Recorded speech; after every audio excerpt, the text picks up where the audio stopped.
So as some of you guys may know, Caleb and I have been, working on launching an upcoming youth service, July 20th. Woo! Super exciting. Shameless plug, if I'm going to come up here, I'm going to talk about youth. I just can't help it. I love these teens. I love this community. And we've just been working on this series called 180, and it's pretty much describing how God was so different than any other God. In ancient times, biblical times, they had never seen a God so generous. Usually you existed as a person on this planet to just serve God, and that was it, and that was your importance. But our God is so radically different. And so we thought it would be really fun to give you guys a little preview into this series that we've been working on, 180, for our youth services coming up. And the message will be different. So youth, come on July 20th. Please, come, be there, support. It's going to be a different message. We're going to switch it up. And this is just a little precursor. So we realize that in this church, there are some people who have been attending Living Word for 30 plus years. Holla, we got some 30 plus year people in here. Woo woo. And we have some people probably in here who have been attending for 30 minutes. Now 30 minutes and 5 seconds. Woo! Yeah. So we just have an array of ages in here. And so when I was writing this message, I'm like, is this too basic for those people who have been here for so long? Is this just going to be really? I'm sitting here listening to this. I've known this for so long. But what I realized is sometimes when we're doing something for a really long time, we don't really have recollection of how the process works. Do you ever have that where, you get into your routine and everything becomes completely automatic? A good example is, do you guys remember driving here today? Really? You put your seatbelt on probably sometime in the process. You backed up the car. But, I feel like I just walked to the car and then, boom, I'm where I needed to be. Mindlessly somehow I got in the car and made it here. Think back. I know a lot of you have been driving for a long time. Think back to when you first started driving. It was a process. It was really a process. I remember, you get in the car. Well, actually, let me start with this. When I first started driving, my parents were going to teach me how to drive, and I got in the car with my dad, and he's like, okay, back up the car, get to the end of the street, and then I'll show you where to go. And I'm like, I don't even know how to turn on the car. What do I just press on the pedal? What do I do? For them, it even became just so automatic. It's not even worth talking about putting the key in the ignition or anything like that, because it was already so automatic in my dad's brain at the time. So maybe, we remember this. You get in the car, you put your seatbelt on, and you look down at your feet. We haven't done this in a while, but when you first started driving, you look down at your feet to make sure you didn't accidentally hit the gas. You hit the brake pedal, and sometimes you even confirm with your parent, this is what I do, right? Am I doing this correctly? Is this the brake pedal? And then you slowly put it on. Then you turn the key, room, and then you don't do it for too long. Can you do that again? Ooh, room. I don't know. Is that a Camry? Can anyone identify what kind of car? Close your eyes. Room. Do you see the car? Do you see what that is? Does that bring back memories of your first car? So, you pretty much would have this step process, and it was a lot slower and clunkier. And then you looked, and with your foot on the brake pedal, you moved, that Prindle thing into the R area. And then you had to make sure okay, this is really in reverse, right? Okay, it's aligned up. And then you slowly release the brake a little bit just to make sure you were headed in the right direction. Is this bringing back any memories? You very slowly. Now we whip out of our driveways, boom, we don't even look. But before, you really took this stuff super seriously, and it was a process, and it was very slow, and it annoyed your parents, but then you were just trying to be safe. All this to say, sometimes we just forget about our foundation, these things that keep us safe or help us grow or helped us grow at a certain time. And it just all becomes automatic. Like I said, I literally don't know how I got here today. Did I walk to the car? We drove. I put on my seatbelt, but I don't remember that process just because I wasn't paying attention to it. So we thought reviewing some of the basics would remind us of our why. And in turn, it can help us share our faith with other people. Do you ever have that? And maybe I'm the only one guilty of this. I will have somebody ask me, why I believe in God, or what's happened in my life that's helped me to grow my faith. And sometimes that question catches you off guard, and you're like, well, God is just so good. So that's why I believe, But nobody can have their faith, be based on, well, God is just so good to Lauren, so that's why I believe in God. What a shallow thing. So that's why we think reviewing the basics can be good, so that we can actually boldly share our faith to others versus, having that why and foundation kind of in the background. It's a little automatic. We're aware of covenant. We're aware of Jesus, but sometimes we don't always know how to articulate it to others. So I'm excited to share that with you today. Caleb and I have done just a lot of research on the history of covenant, looking at the Old Testament to see just how we can apply it to our own lives, remembering how Jesus comes into the picture, all that good stuff. So let me just get back on my notes. Sorry, I have so much fun, but I got to rein it in because I know we got a lot to go through. Sometimes we lose sight of our covenant because of society's influence on us. It's really easy to, take these human relationships that we have and compare it to our relationship with God. Maybe you've been in this place where you're like, God just isn't speaking to me right now. And I don't mean that in a jokey way, because I've been there where it's like, I'm just not hearing anything. And then you think, oh, God's just giving me the silent treatment. As if our God would really do that, like a human relationship. We give each other, sometimes the silent treatment when we're frustrated or something like that. But our relationship with God is not the way we have a human relationship. But sometimes our human relationships affect how we end up viewing God and end up communicating to him. So I use this word relationship a lot. And I'm going to go into a quick true story. I have this great relationship with this car mechanic. His name is Otto. I know it's a little ironic. He's an auto mechanic.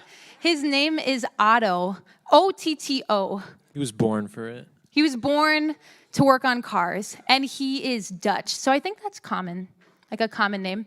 I have a great relationship with this guy named Otto, my auto mechanic. He is amazing. The best deals. I trust him. I don't think he's ripping me off.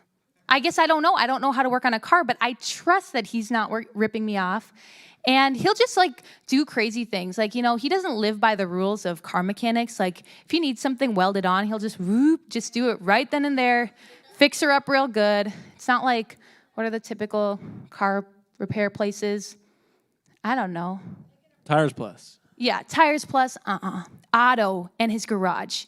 He'll do whatever you want, whatever. Put the engine on top. He doesn't care as long as you're paying him. But I trust him. I trust this guy. I also have a relationship with my husband, Caleb. You are my closest friend. I love you dearly, and I'm so thankful for you. Woo, love you, baby. But I'm blushing. you're blushing? Wow. I trust you. But it's pretty clear to see that my relationship with Otto and my relationship with Caleb are not the same. Even though I hope not. No, yeah, I hope not. They aren't. They are not. So I use this word relationship to describe both of our relationships, but they're clearly different because what I have with you is a covenant. Caleb and I, we wrote vows. We got up in front of everybody in our fancy schmancy clothes and in front of God at an altar, and we shared our vows with our family, pastor, and God. We made promises to each other, and we even traded rings. So when you see my ring, you see Caleb. And when you see Caleb's ring, you see, oh, Lauren has great style. What? Oh, Euro cut, yellow gold, that's coming back into style. Brushed finish, really modern minimalist of her. I'm just kidding. So, She's not kidding. no, I'm really proud of this. I'm just kidding. She's not kidding. So we have these things that represent our relationship. So even though I describe, certain relationships, there's something deeper. And our relationship with God is the same way, where, we describe, relationship with God. And don't get me wrong, don't shout me down. We do have a relationship with God, but it's also something that runs much deeper that binds us together. Do you want to share a little bit Yeah. of the research that you've done on covenants? Yeah, I think part of understanding the difference there is really tracing kind of the historical nature of that covenant. And we were watching this like online lecture about what the Old Testament is and its kind of main message, and we really felt that it deserved to be talked about in this covenant discussion. So, back in the day, the vision of God that Christians and Jews had was completely different, and Lauren was touching on that, where it was a complete 180, where most people in that time believed that they were on earth simply to serve the gods for whatever whims they may have had, and the God that Christians and Jews believe in, he was made, or he made humans to serve them. As a complete reversal. Our God works for us, and we don't work for him. And that was just such a new paradigm, and it really stuck out back then. And Isaiah 64:4 lays it out. It says, "From of old no one has heard or perceived by the ear. No one has seen a God besides you who acts for those who wait for him." So in this act of waiting, God would pour out grace upon people. It wasn't the other way around, where we had to work, as slaves to avoid wrath or pestilence or anything like that. So Acts 17:25, Paul talks about this to the Athenians. He says, "Nor is he served by human hands as though he needed anything, since he himself gives to all mankind life and breath and everything." So it really gets rid of that idea that we can offer God anything that he doesn't already have. So it just reinforces the futile nature of trying to serve God, or trying to put all the work on us to make our lives better, anything like that. It's there's no reason to do that. It's just that we have to put our trust in him. Completely. And so this paradigm that we see kind of enter out in the ancient world, it's really central to this covenant that we have, and I think sometimes we forget that, and we don't always trace that throughout the Bible. So but like, what is a covenant? We say these words, and we may not always realize what their meaning is. But we looked at what covenant means, and in Hebrew, it's called berit, and it's similar to a promise or a pledge between like individuals, groups, or even nations. It describes in the Hebrew, it describes a relationship between a master and his servants, who the master is providing everything for the servants, and it's not enforced through any law or anything like that. It's voluntary on both sides, and if you meet your end of the deal, then the other person will give you what they owe you, and then if they hold up the end of their deal, it's. But can I interject a little bit? Mm-hmm. Is that right? All right, thank you.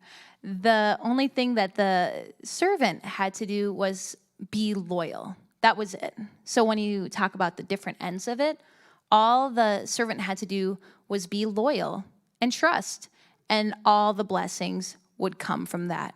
So you'd see this like in, for example, I don't know if you were going to share a little bit about this, but like the Babylonians and the Hittites had a similar treaty, and they were obviously the smaller group, but by just trusting and proving loyalty, they pretty much are able to receive from the main provider, if that makes sense.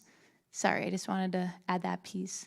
Yeah, no, if you kind of look at the covenant through different people in the Old Testament, you start to get this idea of like what that theme is of like where God is working for those who wait for him.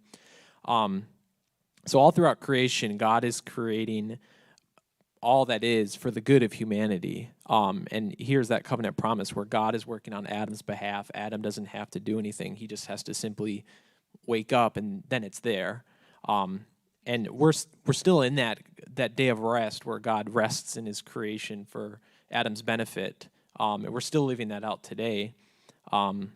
We also see God's eternal nature, and kind of that point where God didn't need us. Like, God existed for eternity. So before creation, there was no reason that, we needed to be there. Like, God was just fine without us. But there's one thing that God couldn't do, and that was to pour out mercy or grace on a needy object. So God created... Not objects, though. Yeah. Yeah, okay, People. sorry. People. Needy people. People who needed his love, yes. Yes. So God created the world simply to work for humanity and to pour out his grace on us and to bless us with creation. And humanity, in our response, all we need to do is multiply to show his glory. And that theme kind of continues with Noah, where for violating the covenant, humanity was punished with the flood because they didn't trust in God, but Noah did. So Noah was blessed to continue on that covenant. And God gives similar instructions to Noah where, you should multiply, and then that principle of waiting for God and being blessed is still there and still present. And that continues on through Abraham. We see at a time when that vision of God, where God works for us, was lost. Abraham was chosen out of all the different people and the nations to make that promise evident again, and to create the nation that would be a light for the world, to show that promise. And all Abraham had to do was to believe God. And by doing that, God counted his faith as righteousness. And so again, we see that theme of God is blessing those who wait for him. And then Moses, we see that when he goes on to Mount Sinai to meet with God to receive the Ten Commandments, we see kind of a continuation of that theme. But it gets a little interesting because now we see there's kind of a historical context to that covenant.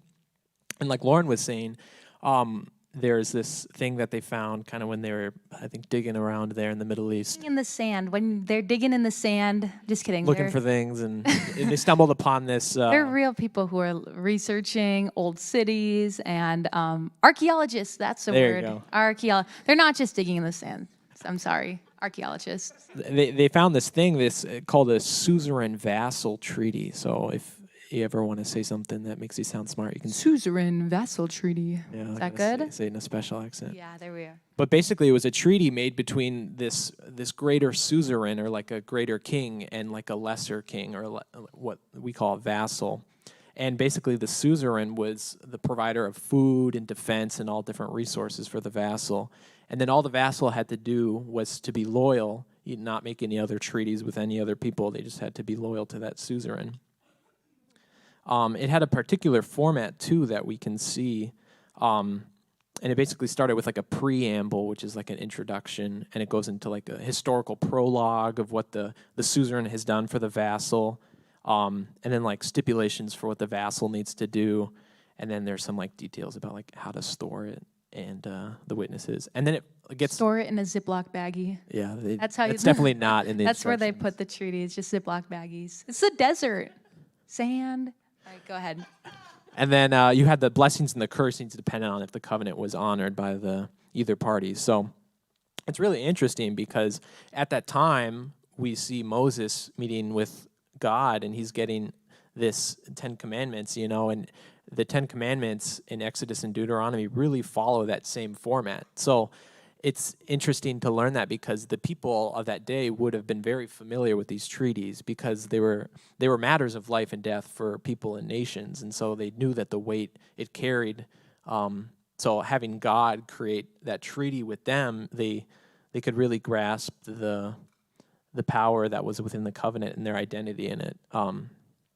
So Exodus 22 contains that preamble and the historical prologue.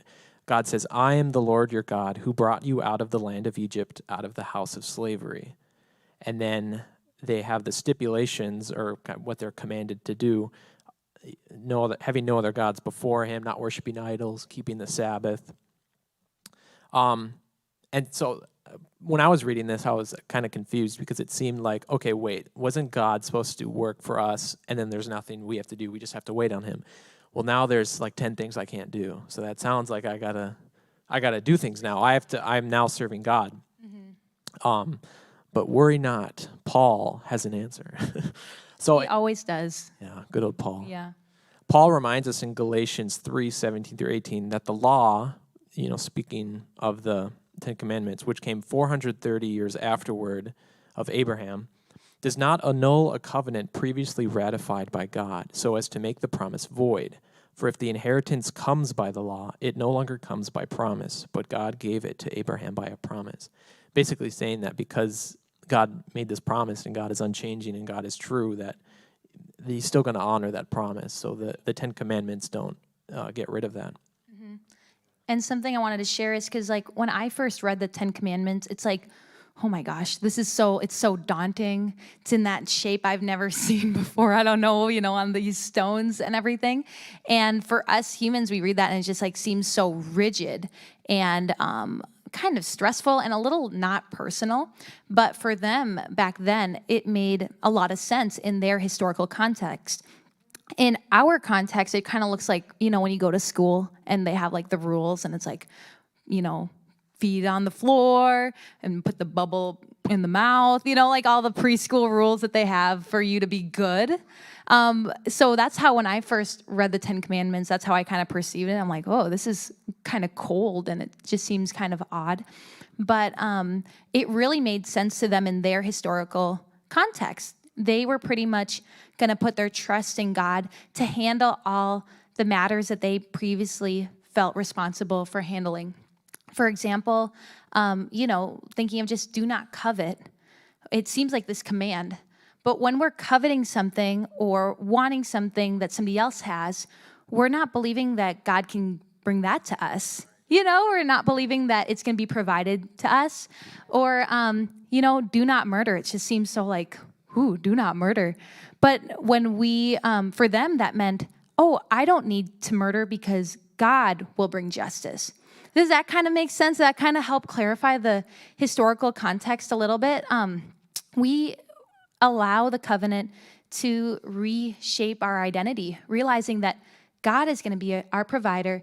We don't need to be judge, jury, and executioner. And obviously, we have a legal system, we have a government. But back then, I feel like, when you're wandering in the desert and somebody steals your manna, I bet, there's no government. So it's like, I got to take matters into my own hands. I got to settle this. Maybe it wasn't like that, but I would assume, people feel the onus on them to figure everything out. But what God is saying is like, no, I will fight for you. I will handle these matters. I will make sure that justice is brought to this person who has wronged you. And it seems like a little archaic, but come on, that feeling where somebody wrongs you and you have that feeling in your chest? And obviously I'm not going to attack them, but I'm like, I'm going to tell everyone about this, how you wronged me or whatever, and maybe that's a little bit something I got to work on, but just being transparent, when somebody wrongs you, you feel like this sense of ownership that you have to do it on your own. Nobody's going to justify you. They made me look bad, whatever. But God is really saying release that to me. I will work it out. I will show the truth. And I know murder seems archaic too, but I've watched enough unsolved mysteries to realize that some people still do that, some people still take justice into their own hands. And it's, it's something that's good to remember that God is going to handle our affairs for us. He's going to handle what we need. We just need to trust in him. And that's kind of what that's kind of what the Ten Commandments was showing them at the time. For us, sometimes we read it as this list of rules. But for them, they really identified this as, wow, God is going to do all this for us, and we just have to trust that he's going to work all this out. So I wanted to just quickly add to that. We have this flesh that makes us just want to do things on our own. It might just be me in here, but sometimes I just want to do things on my own. I feel like I know the best way for it to be done, and God has just such a better way. He says, I will vindicate you. I will fight for you. And he says, I'll make sure you end up on top. He'll defeat whatever is in your way. The battle isn't always ours to fight. So when we feel this pressure to do it all on our own, it's only a matter of time when we realize we can't. Something starts to break and we're like, I'm on the fritz. I'm freaking out. I can't fix this. Yeah, and I think another part too about the Ten Commandments is like they were made for our benefit. I've never murdered anybody, but I can imagine that would complicate your life and Jail, things yeah, like that. jail. Typical Yeah. things. Yeah, so you can see that theme of like God working for those who wait for Him it's still concretely there. Even though with the Ten Commandments it gets a little interesting. You still see that promise still being honored by God. And then David is the last of the Old Testament examples of this, where Israel, as usual, was acting up and demanded a king, and God was like, "Okay, whatever, I'll just give you a king." So David centralized worship and government in Jerusalem, and he decided, God, I'm going to build you a temple. And then God, through Nathan the prophet, was like, I didn't ask for this, but he says that, you know what, I'm still working for you. You're not working for me. I'm going to build the temple. And it won't be the other way around. And here we see again that promise of God working for us and not us working for Him really comes apparently. And then we come to Jesus, he's like an embodiment of all the previous covenants. He fulfills all those pictures that Israel had been drawing before. He's the king. He is the sacrificial lamb. He's the light of the world. The final blood sacrifice, that promised Messiah.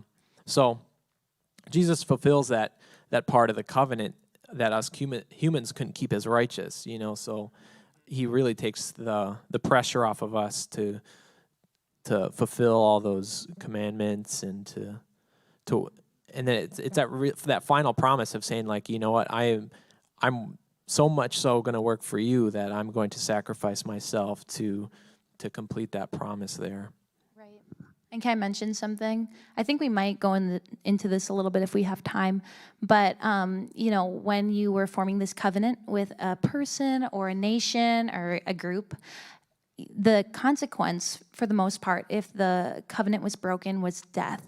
That's what you were deserving of. If you, weren't loyal, like, I feel like everything back then, the consequence was kind of death. But we deserve that, and Jesus came into the picture, and He died so that we could be restored, renewed, and counted as righteous.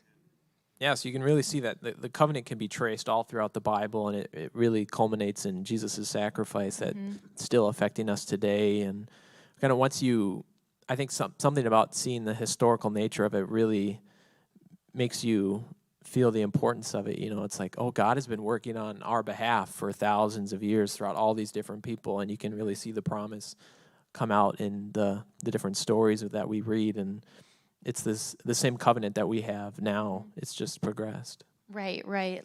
And I know that was a lot of information, a lot of people, a lot of individual stories, but it helps us just really, like you said, see, the validity of this, see that it's been forever that God has made this promise to us and He's never broken it. It just keeps, appearing again in these different people. He just illustrates it maybe a little bit differently, but it gives us that appreciation that, okay, this is something that is bigger than I realized. This is something that is forever. It didn't the promise just fizzled out and then happened again. It's been forever, His promise towards us. Yeah, and I think that sometimes we forget the weight of it, in our present circumstances, because our circumstances become all encompassing in our eyes. It's like, oh God, where are you? It's like God has always been there, and God is, still honoring that promise, and we just have to rely on Him. We have to have faith. We have to wait for God, and He will pour out that grace and that mercy upon us. Right. And it's totally okay to have those moments. Like, I have those moments where I'm like, what am I doing? God, I need you. Like the song says, I need a touch from you right now, desperately. And I think, it's okay to have those moments, but it's just so good to center ourselves on this, remind ourselves of, no, this promise is deeper than any relationship. This is something between me and the Lord that makes us family, makes us one. Yeah. And I think one of the reasons that we have troubles with realizing that covenant identity that we have is so many of our relationships throughout our current culture are just under assault and are really fickle. Like you look at the different relationship stats that you read online, with marriages, almost half of them end in divorce. 41% of the first-time marriages do. And so if that's your context for what a relationship should be like, even marriage is it's probably the most serious relationship we have to compare to what our relationship with God is. And if they're failing so much, whether you want to believe it or not, you're in this culture and it's going to affect the way that you think about your relationship with God. And it's just going to be in the back of your head, like this relationship could fail because most of the ones I see around me fail. It's good to remind ourselves that is not our relationship with him. It's a supernatural relationship. It's a relationship with God. And when we can picture what the perfect family looks like and apply that to our relationship with God. Because when I think family, I'm like, oh, family. Family, like sometimes you just don't know what to expect. Sometimes, it's perfect and they're there for you and everything's working out. And in other circumstances, we have failed families. We have parents who, maybe didn't want us or don't care for us. I'm just being completely honest. There's so many different things that are happening in our world. And sometimes when we view family, we, project that onto God. Like, oh, he doesn't want me or whatever, anything that we have going on in our lives, we sometimes project that on him. But think of the perfect family. I know it's hard to think of because it doesn't exist. Thinking of the perfect family, they're always there for you. They're never mad at you. They're, you're together forever. Nothing could separate you. They provide for you. And like I said, a lot of people, and, even moments myself, haven't always had that. But we can attribute what that perfect family looks like to our relationship with God. Yeah, like even going into like where you're saying like sometimes parents they do the unthinkable, and they abandon their children. And I think with 1 in 4 children not living with a biological step or adoptive father, it can really poison your mind into like what a father should be, and then it's just gonna, if it takes the wrong turn, it's gonna reflect on what God is to you. Is like, is God gonna abandon me? Is God not caring for me? And it's not true. It just it's a lie from what our culture has told us. It's like God has been present and will never leave us and never forsake us. Right. Moving on, we can remember this covenant in many different ways. Sorry, that seems like such a low point. That just seems like, really heavy, but it's so true that we can allow what our physical relationships look like to reflect how we view God. But what we can do is we can take steps to remind ourselves of this relationship, of this covenant that we have with our Father, even though things around us aren't really reflecting what God looks like. Sometimes, our relationships that we're associated with don't show us the love of God at all. We can, step out of that and really take, our own initiative to find out what a relationship with God looks like, what a covenant with him looks like. And this covenant identity comes so easily for, these ancient Hebrews who really understood what the 10 Commandments meant. They really understood what a covenant was. And modern day Jews actually really understand this well. They have that reverence towards God. First and foremost, we just need to bring our awareness to Jesus. And maybe that's the easiest way to do it because it's commanded that we do things or we use Jesus as our model here on earth. Obviously, we can't always keep it, Jesus is a hard model to follow sometimes, but we can do our best by reading the word, reflecting on him.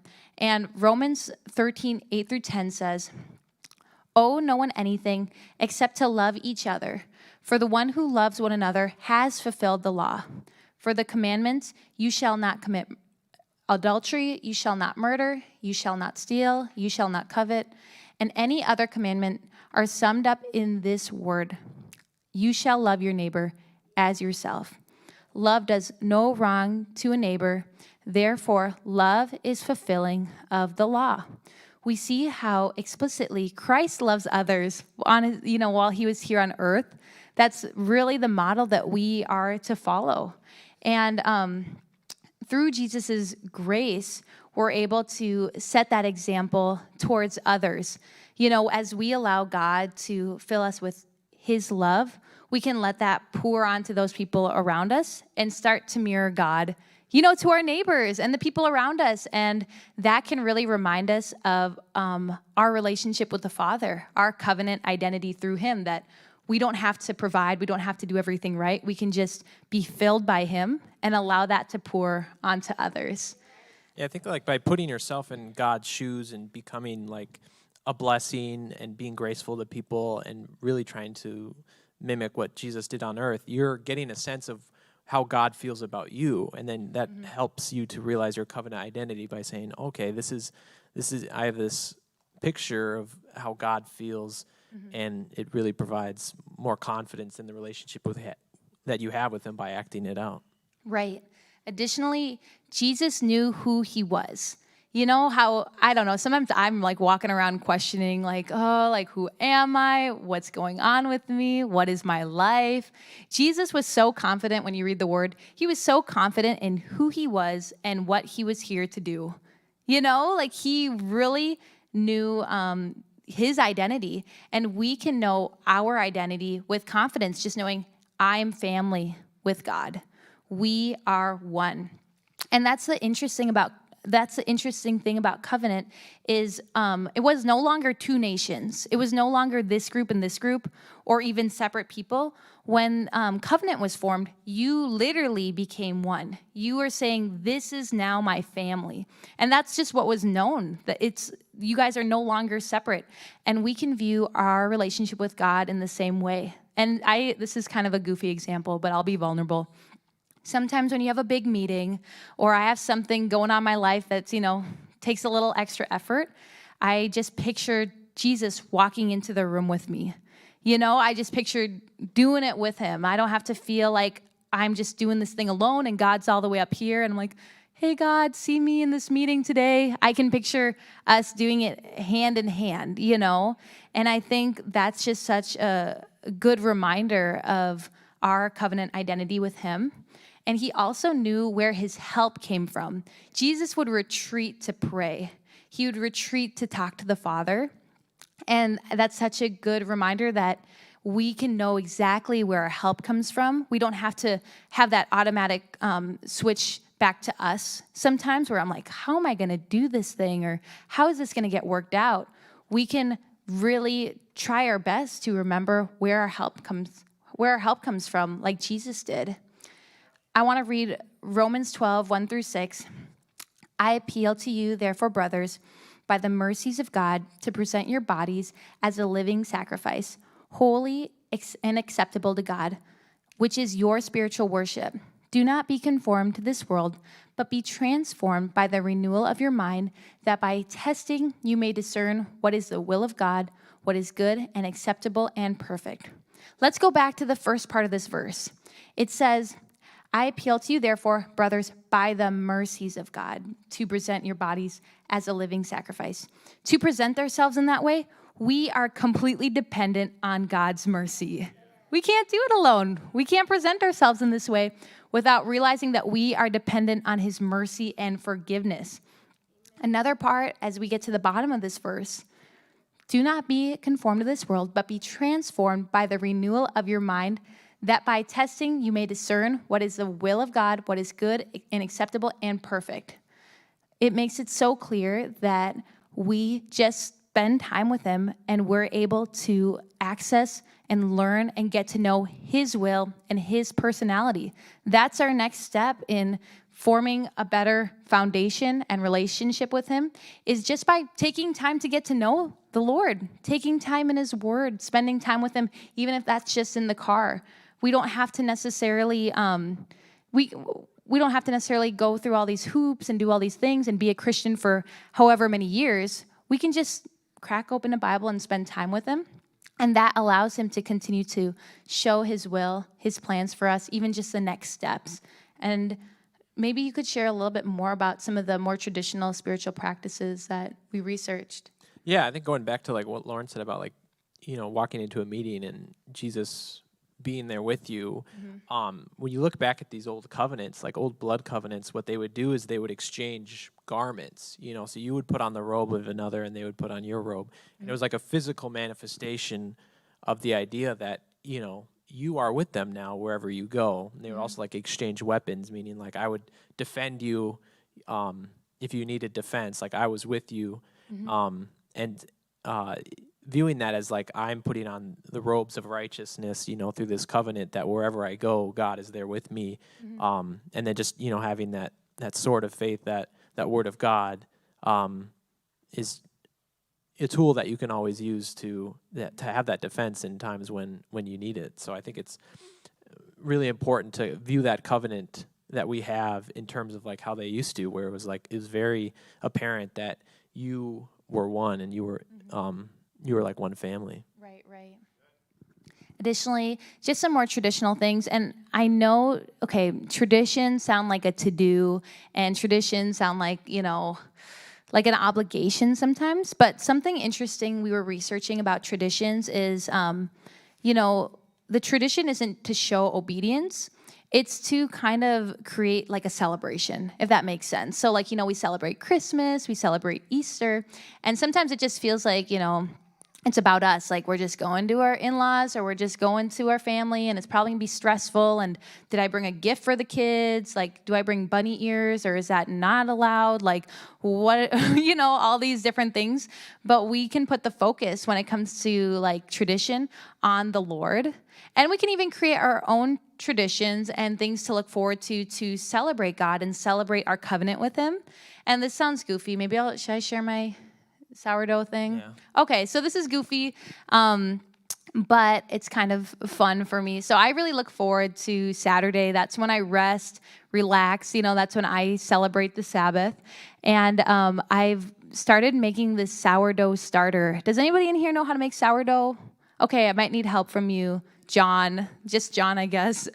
But so I call it this Sabbath sourdough. So it's just sitting there cooking on our shelf, and I look forward to celebrating with you the Sabbath and eating it. And if I forget one week, who cares? It's not like this weird tradition where it's like, I got to keep it up and whatever. It's just so that we can enjoy and look forward to the things that God has for us and bring some life into this routine that we get stuck in sometimes. We're just like, oh, back to Monday, or I got the Sunday scaries or whatever, where we are just feeling just in this routine where there's just no life, but we can take these moments and do random things to remember our covenant with the Lord and celebrate, His goodness in our lives.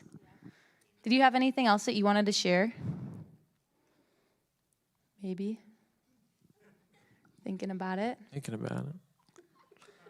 No, I think back then too, these covenants were just like matters of life and death, so they carried such weight. It was like if they don't come defend me, then I'm a goner. Or if I mess up in this covenant, I'm a goner.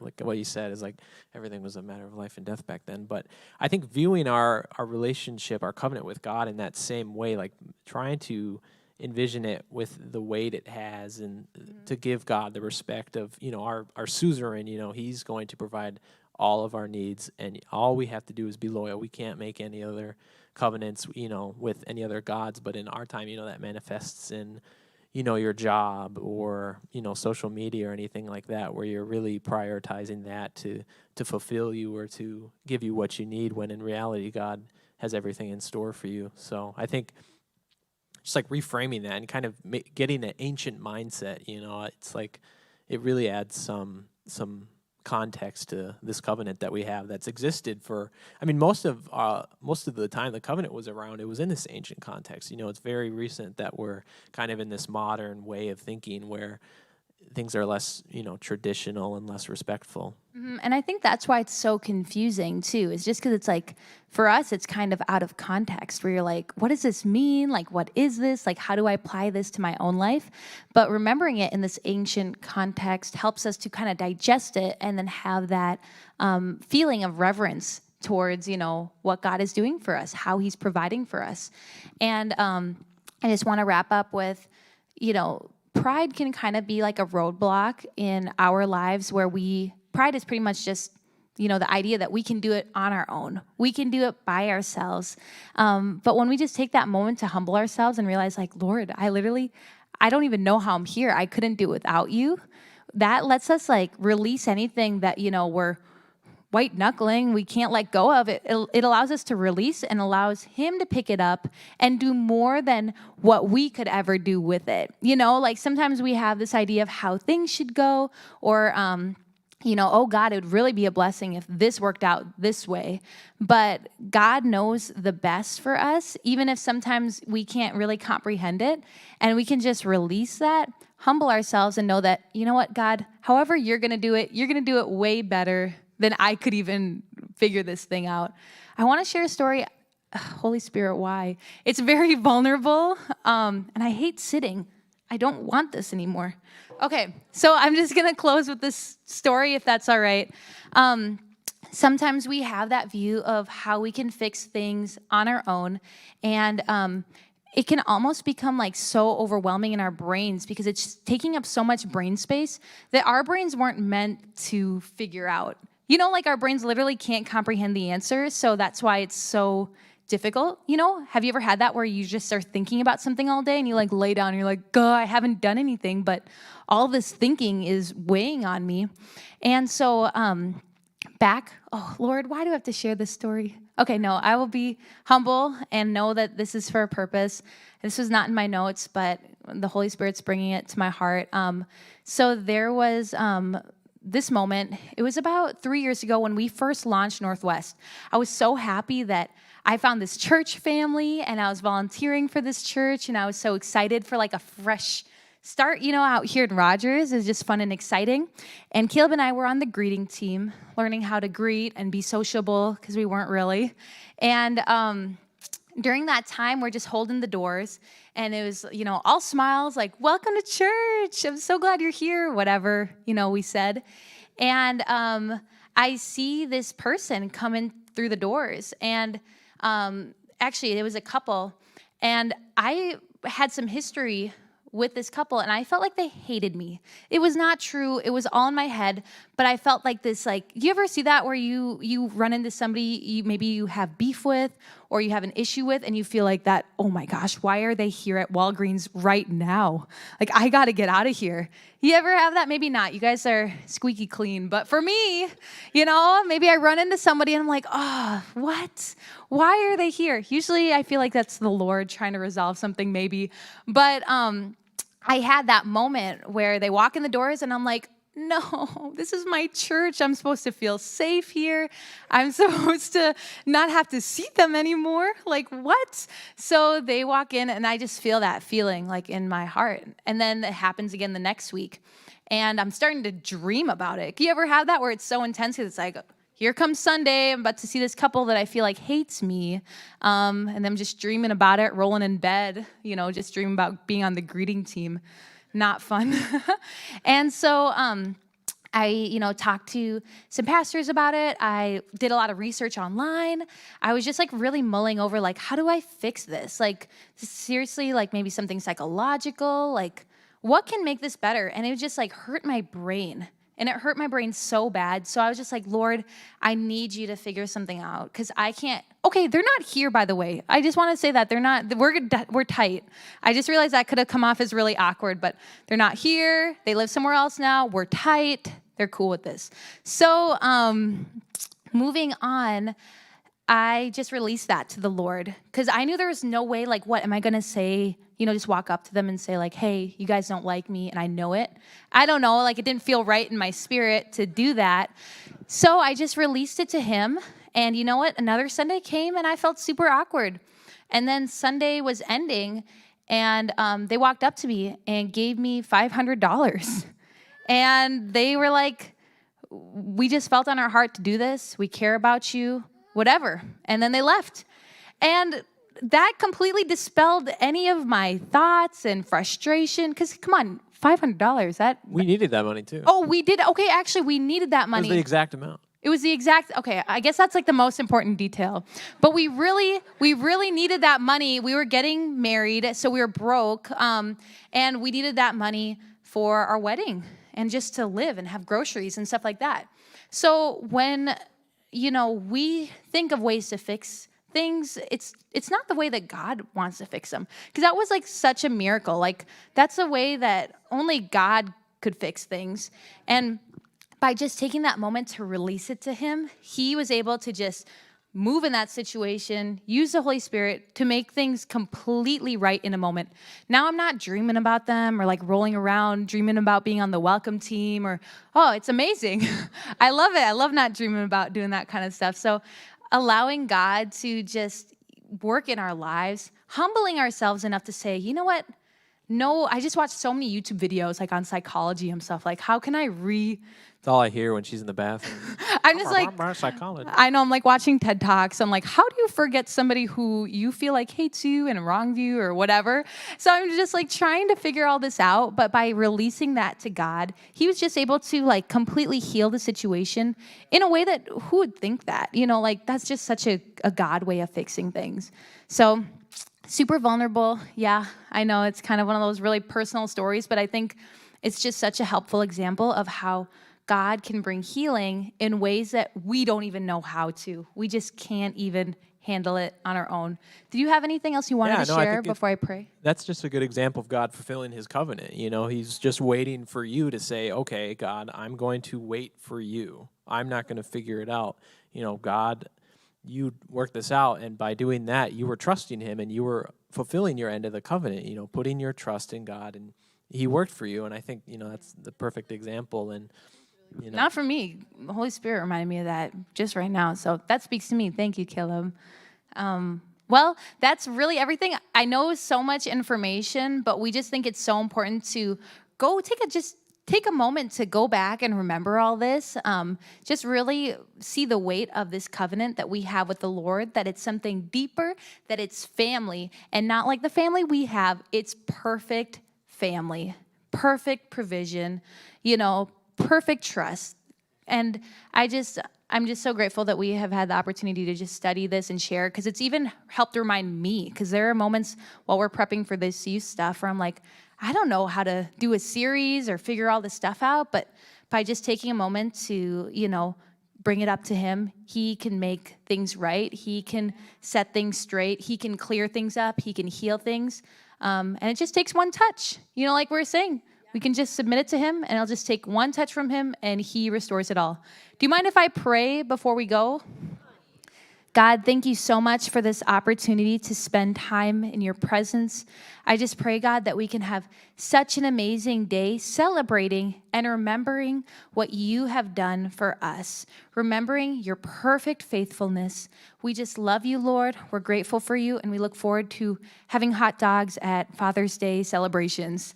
We love you, Lord. Amen.